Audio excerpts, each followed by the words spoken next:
Welcome to the History of North America. I'm Mark Vinette.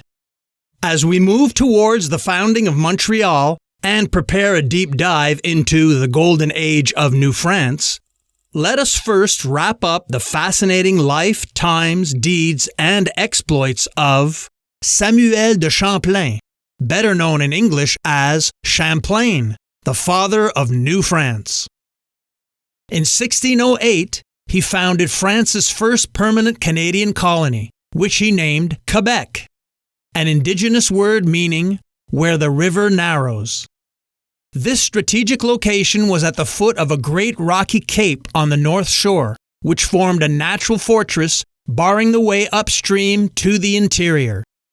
At the start of the 17th century, the initial phase of European exploration of the North American continent slowly began to move towards colonization.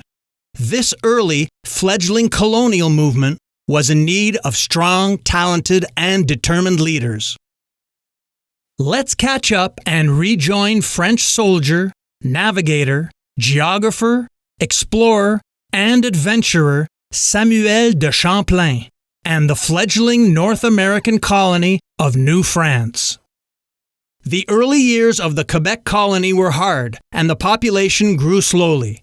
Champlain administered its affairs and took personal charge of an organized exploration of the unknown interior. During the summer of 1609, Samuel de Champlain attempted to form better relations and alliances with the local First Nations tribes, including Wendat Hurons, Algonquins, and Montagnais, who lived in the area of the St. Lawrence River. These tribes sought Champlain's help in their war against the Haudenosaunee, also known as the Iroquois Confederacy, League, or Five Nations. The founder of New France set off with his men to explore the Rivière des Iroquois, now known as the Richelieu River, and became the first known European to lay eyes on and map one of the continent's majestic bodies of water, named Lake Champlain in his honor. On July 29, 1609, somewhere in the area near Ticonderoga and Crown Point in Upper New York State, a battle took place that had a significant effect on relations between the French and the Iroquoian Mohawks. While the Battle of Lake Champlain cowed the Iroquoian Mohawks for some years, they would later return to fight the French and Algonquin for the rest of the century. The Battle of Sorel occurred in June 1610, when Samuel de Champlain, supported by the Kingdom of France and his native allies, fought against the Mohawk people in New France at present-day Sorel-Tracy, Quebec, my city of birth. Champlain's forces, armed with the arquebus long gun, engaged and defeated the Iroquois. The battle ended major hostilities with the Mohawks for 20 years. Native communities in southeastern Canada and northern New York State warred amongst themselves long before the arrival of Europeans on the continent. By the early 17th century, however, new alliances were formed, and the Iroquois became mortal enemies of the French. Samuel de Champlain ran the fledgling colony of New France and took personal charge of organized explorations of the unknown interior of the continent. Where Champlain did not actually travel himself, he sent other men. One was coureur des bois, or wood runner, Étienne Brûlé, the first white man to cross Pennsylvania and later the first to see Lake Superior, the greatest of the Great Lakes. In 1615, Samuel Champlain journeyed by canoe up the Ottawa River, through Lake Nipissing, and down Georgian Bay to the heart of the Huron country, near Lake Simcoe. During these journeys, Champlain aided the indigenous Hurons in battles against the Iroquois Confederacy. As a result, the Iroquois became mortal enemies of the French. The Company of 100 Associates, or Company of New France, was a French trading and colonization enterprise chartered in 1627 by Chief Minister to King Louis XIII, Cardinal Richelieu, to capitalize on the North American fur trade and to expand French colonies there. The company was granted a monopoly to manage the fur trade in the colonies of New France, which were at that time centered on the St. Lawrence River Valley and the Gulf of St. Lawrence. In return, the company was supposed to settle French Catholics in New France, but were actually more interested in trade than in colonization, which was usually a drain on the company's finances. Samuel Champlain, who championed the colonization efforts, worked tirelessly to make sure the French colonies survived amid political and corporate changes of power.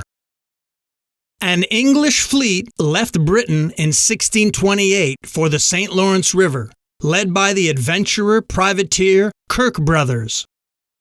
Samuel de Champlain anxiously awaited relief ships from France to feed the residents of Quebec, who were on the point of starvation. In 1629, the 5 Kirke brothers, now aware of the desperate conditions facing the Quebecers, demanded a French surrender of the fort, settlement, and fur trading post. Champlain suffered the humiliation of having to surrender his almost starving garrison to an English fleet that appeared before Quebec. He was taken as a prisoner, but was granted all the honors of war and was escorted by one of the Kirkes to England, where he learned that the war between France and England had been over for 3 months by the time Quebec had surrendered. Champlain immediately launched a campaign to annul the conquest of New France, and Charles I of England agreed to return Canada to France on condition that King Louis XIII pay the English monarch certain debts. At the request of French minister Cardinal Richelieu, Champlain returned to New France to spend his few remaining years. Quebec had been devastated by the Kirkes, and now he faced the daunting task of rebuilding it. His next priority was to convert the natives to the Catholic faith, though his motives were more commercial than religious, writing, "There are enough people in these places who hope to have a number of Frenchmen and religious to instruct them in our faith. This will increase the practice of religion and ensure an incredible trade in furs. Catholic Huron would go to heaven, but in the meantime, they would bring France as many beaver skins as possible." Champlain became governor of New France in 1633, but was getting old and tired. His colony had taken root. It now had 400 inhabitants and an active mission in Huronia. One dark note was the fate of his protégé, Étienne Brûlé, who made a fatal mistake by trading with the Iroquois. The rival Huron were furious and allegedly tortured, killed, and ate him. Terrified by Champlain's possible reaction to the death of a man he considered his son, the Huron decided not to come down to Quebec to trade that year. In 1635, after winter had set in, Champlain died peacefully on Christmas Day in the beloved settlement he had founded, Quebec City. Quebec owed its existence to his tenacity and perseverance. Through his many alliances, wars, court intrigues, and maneuvers in matters of religion, he stubbornly clung to the dream of creating a profitable colony for France. Champlain left the world a prolific body of writings that provide an invaluable window into the challenging, yet fascinating, early period of a fledgling New France. In the thousands of pages he wrote, he always remained discreet about himself, but not about his love for the colony he'd founded. I'm Mark Vinette, and I hope you're enjoying the ride.